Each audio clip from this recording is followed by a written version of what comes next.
Yo, what's going on, everyone? Welcome back to another vid. Tiki here, and hopefully I can earn your sub today. Here's hoping that your day is great and your week is better. If it's been off lately, hopefully things get better. Now, let's talk anime. In this episode of Lucifer and the Biscuit Hammer, the Knights had decided to start training not just their abilities, but also to practice combining forces to make one enormous attack. With the help of Yuki and Subaru, the Knights can boost their combination of attacks and provide stability. Thanks to training this way, Yuki and Subaru will not only help the Knights, but it should allow for sufficient growth in their abilities. After an exhausting day, the Knights all start to head home. Akane instead wanted to return the books that Amamiya had read. While on his way to the library, Anima appeared and asked what Akane was doing, then made a statement about how much Amamiya was like him. It will make you think about how if Amamiya was so like Animus, and if Animus is the creator of the golems, is it possible that the emotions and experiences that Animus has felt over the past centuries are passed into the golems that he makes, giving them their personalities. One thing is certain, Akane is still passing information to Animus about the Knights and their progress in training. Now to the juicy details.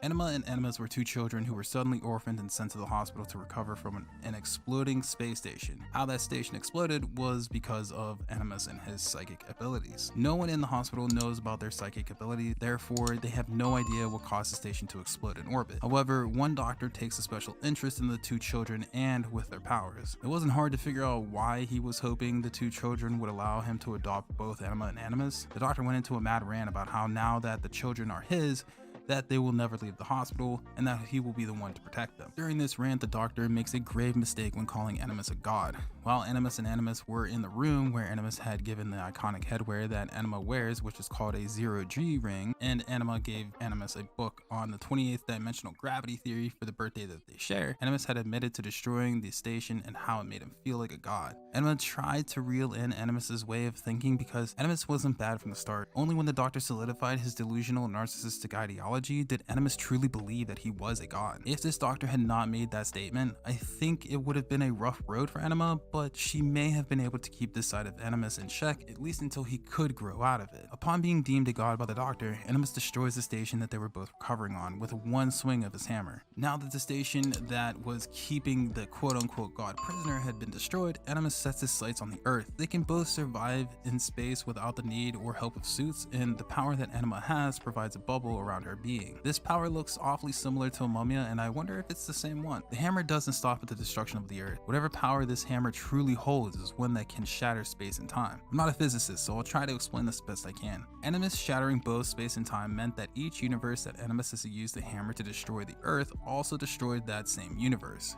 Every time Animus has won these games, Animus has completely removed that universe and timeline from existence. In short, these games have taken place across multiple universes. The only way Anima could hope to reduce the amount of destruction Animus has been causing was to appease his ego and create a game that would entertain him. This way, Anima could create rules that would restrict the powers and use of those powers. Anima being an only child at the time with a brother who is a genius means she'll have a hard time for a while until she can figure out the perfect set of rules that will garner an advantage for her to win. It took over a century for Anima's plan to start gaining traction. Only after reuniting herself with her ancestors who we know well, Anima passes Hizame in the hallway of the hospital Samidare was checked into and says, "Hello ancestor," making the Asahina family related to Anima and Animus. Introducing herself and watching over Samidare for a day, Anima also runs into little Amamiya, and we see both Samidare and Amamiya's fates have been intertwined since childhood. The only wish that Samidare wanted is the same thing she wants now. Amamiya is always by her side. Just a little fluff piece here, but I loved Amamiya trying to protect Samidare with a stick and a water balloon. The balloon was so off the wall. I don't know if you run after the kid or applaud him for doing something like that, but I laughed my ass off. Okay, last two things. I was right about the Greek month, and the golems' names are related to the Attic calendar of that time. FYI, the calendar does have 13 months in it because they try to fit every festival in 1 year from what I read. This doesn't mean that there will be a 13th, but they could do it if they felt like it. Second, I would have liked a filler episode about their training. Oddly, I want that, but I want to see how Akane goes about his training, or Shimaki, and how he will come up with a new golem, or what about Mikazuki, Yuki, and Subaru's training. They had 3 months to train, but at the end of this episode, they rushed through explaining that all the knights have trained hard and that Samidare went through special training with Anima. Oh, and Amamiya, with no help from anyone, was able to perform special training that made him look like he was miles away from the person he once was, and said that the day of the final battle was here. It's episode 20, and I hope that episode 21 isn't the end. Animus knows about the blue drive monster Anima is planning. We still don't know what is happening with Akane. Will Akane reveal what he truly wants in this final battle?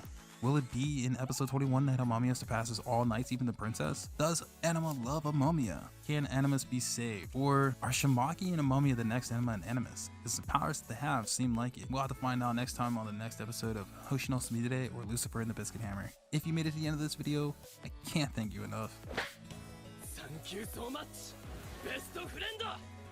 It means a lot to me, truly. And if you enjoyed, please leave a like, a comment, and a sub. Most importantly, please be safe, please drink some water, and know you're loved. And we'll talk anime in the next one. Later.